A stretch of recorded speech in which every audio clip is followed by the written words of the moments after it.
Hello, everyone. This is the Roving Reporter, and I'm here to talk about a useful tool that you can apply to all your students using Google Forms.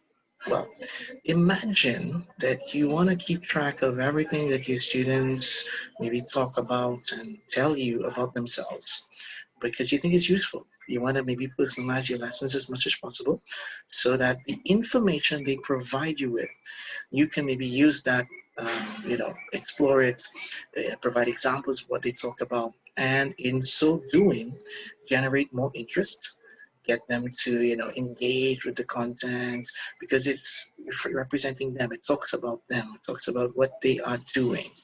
So what about doing something what we call the 360 form? It can be done, analogically or say without any digital forms. We create a sheet and fill in this form with information, right? With columns of the most important details the students have. Of course, you can do this at the beginning of every encounter with your students or the first time you meet your students.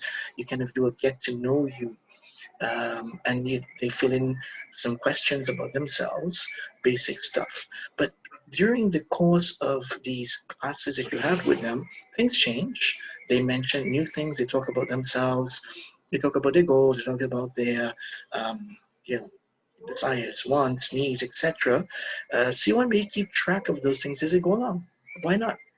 So imagine doing that in one space, keeping that there digitally if you can, so you don't have to always go back and make the changes, and it's there at your disposal. So I'm going to show you how to do that using Google Forms. All right. So are you ready? Let's go. Okay, so here we are. I've created a what we call a student 360 form already, but this is something you can do on your own. You just open up, if you have a Google account, you create on Google Drive, Google Form, fill in this using this kind of information that I've provided here. So I just created this 360 form, but you include, of course, the data that you want. So as it says, you notice I talk about maybe providing with you input information. So what you want to do, of course, you decide on what you want to get from your students. So I put things like this. These are suggested topics. So you see you have your student name, their passions, what they really, really like, not necessarily what they do, but their passions and stuff. It could be something related to their hobbies, but sometimes they may not tell you directly what their passions are. But when you propose topics and you see them becoming very, very engaged or excited about that, then it's probably something that is a passion. So you kind of take note of that. Maybe their family history, so it talks about, names, the professions, who they live with, um, and so on. As you put there, you decide how much you want to put in. Things about their routine. So this here. So as you can see, the topics can vary. These are my suggested topics, and I find them very useful. I go back to these anytime a student tells me things, right? But the most important thing about this video that I wanted to share with you, of course, after you've done all of this, right? And you have this information, you would want to think, well, this is something that students can fill in. No, this is what you are going to fill in regularly. How? Well, I would put the name of the student, as I said, on top, right? As you go back to the top, and you see here the name of the student, and this would generate a response on this corner. So what I need to do, of course, is go to my settings and go here and include something like this, where I click on editing and seeing this. But most important is the edit feature, because that way I can edit my own answers. So it's not the students answering, but I am answering this, right?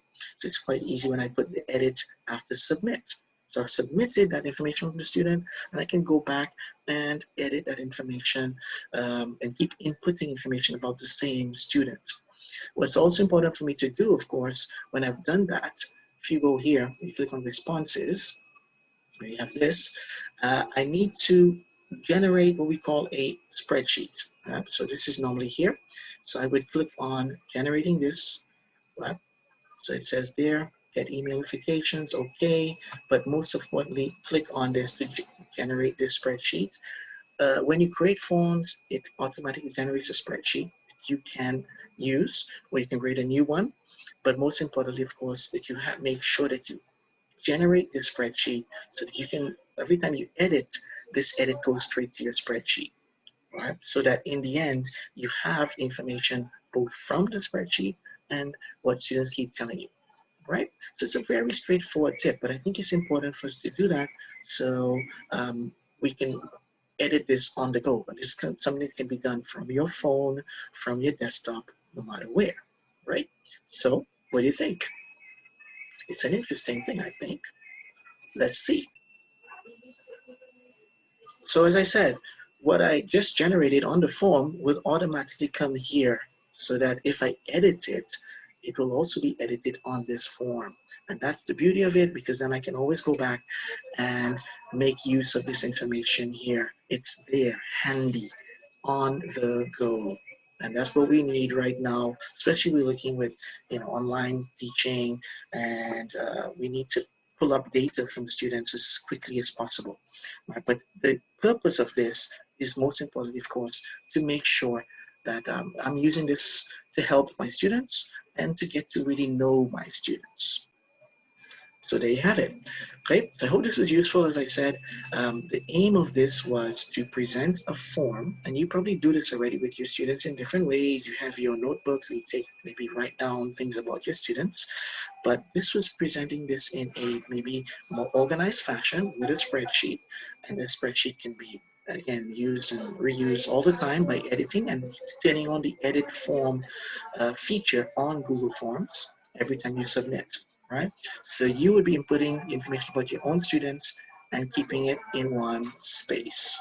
So I hope that was useful. As I said, don't forget to like this video and click on the bell to get some reminders when you have some new videos like this, and suggest any ones that you want to talk about, any ideas or features, things related to technology and about teaching that you would like to see with videos like this. Okay, I'm the Roving Reporter.